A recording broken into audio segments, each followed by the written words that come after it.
Suatu ketika Siti Fatimah bertanya kepada Rasulullah, "Siapakah perempuan yang kelak pertama kali masuk surga?"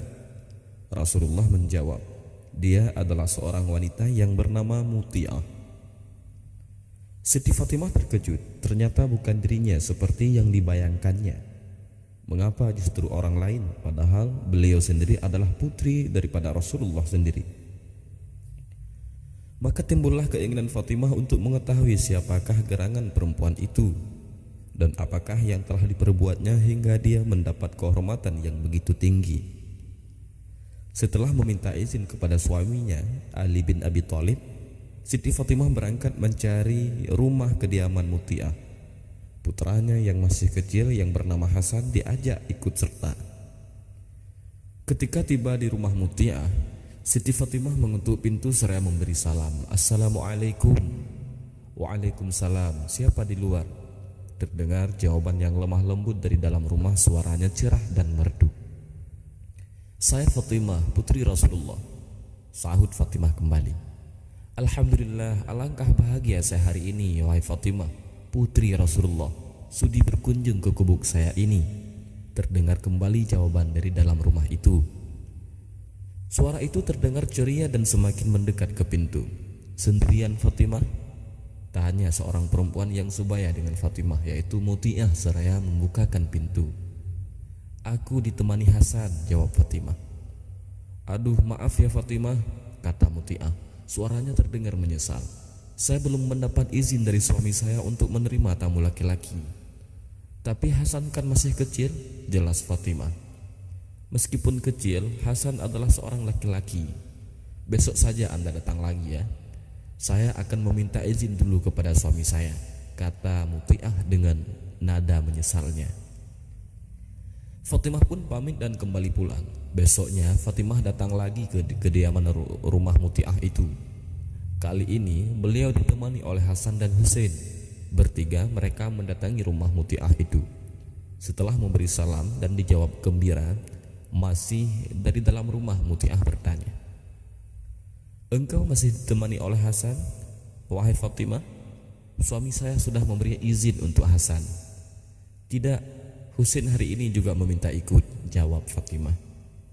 "Kenapa kemarin tidak engkau bilang, wahai Fatimah? Yang dapat izin cuma Hasan dan Husain belum. Terpaksa saya tidak bisa menerimanya juga." Dengan perasaan menyesal, Muti'ah kali ini juga menolak. Hari itu Fatimah gagal lagi untuk bertemu dengan Muti'ah, dan keesokan harinya Fatimah kembali lagi. Mereka disambut baik oleh perempuan di rumahnya. Keadaan rumah Muti'ah sangat sederhana, tak ada satupun perabot mewah yang menghiasi rumah itu. Namun semuanya teratur rapi.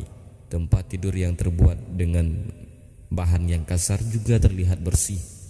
Alasnya yang putih dan baru dicuci. Bau dalam ruangan itu harum dan sangat segar, membuat orang betah tinggal di rumah. Fatimah sangat kagum melihat suasana yang sangat menyenangkan itu, sehingga Hasan dan Husain yang biasanya tak begitu betah berada di rumah orang, kali ini nampak asik bermain-main. "Maaf ya, saya tidak bisa menemani Fatimah duduk dengan tenang sebab saya harus menyiapkan makan buat suami saya," kata Muti'ah sambil mondar-mandir dari dapur ke ruang tamu. Mendekati siang hari, masakan itu sudah siap semuanya, kemudian ditaruh di atas nampan. Muti'ah mengambil cambuk yang juga ditaruh di atas nampan itu. "Suamimu bekerja di mana?" tanya Fatimah. "Di ladang, wahai Fatimah." "Pengembala? Bukan, bercocok tanam," jawab Muti'ah lagi. "Tapi mengapa kau bawakan cambuk?" "Oh, itu," sahut Muti'ah dengan tersenyum. "Cambuk itu kusediakan untuk keperluan lain. Maksudnya begini, kalau suami saya sedang makan, lalu kutanyakan apakah masakan saya cocok atau tidak. Kalau dia mengatakan cocok, maka tak akan terjadi apa-apa. Tetapi kalau dia bilang tidak cocok, cambuk itu akan saya berikan kepadanya agar punggung saya ini dicambuknya, sebab berarti saya tidak bisa melayani suami dan menyenangkan hatinya." "Apakah itu kehendak suamimu?" tanya Fatimah dengan nada keheranannya. "Oh bukan, suami saya adalah seorang yang penuh kasih dan sayang. Ini adalah semua kehendakku sendiri." agar aku jangan sampai menjadi istri yang durhaka kepada suami. Mendengar penjelasan itu, Fatimah menggeleng-geleng kepala. Kemudian ia meminta diri pamit untuk pulang. Pantas kalau Muti'ah kelak menjadi seorang perempuan yang pertama kali masuk surga, kata Fatimah dalam hatinya. Dia sangat berbakti kepada suami dengan tulus.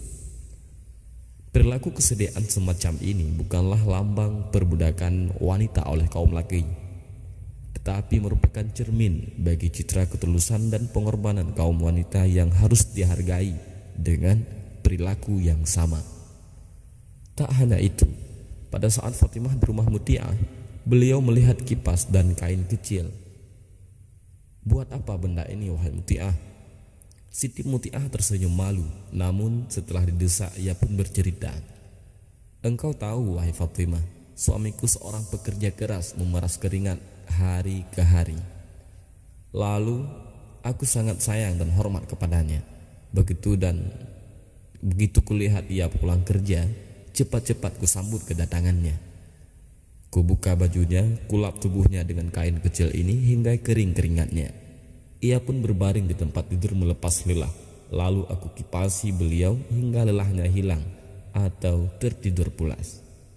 Sungguh mulia Siti Muti'ah ini, wanita yang taat kepada suaminya, maka tidaklah salah jika dia wanita pertama yang masuk surga. Wallahu a'lam bishawab.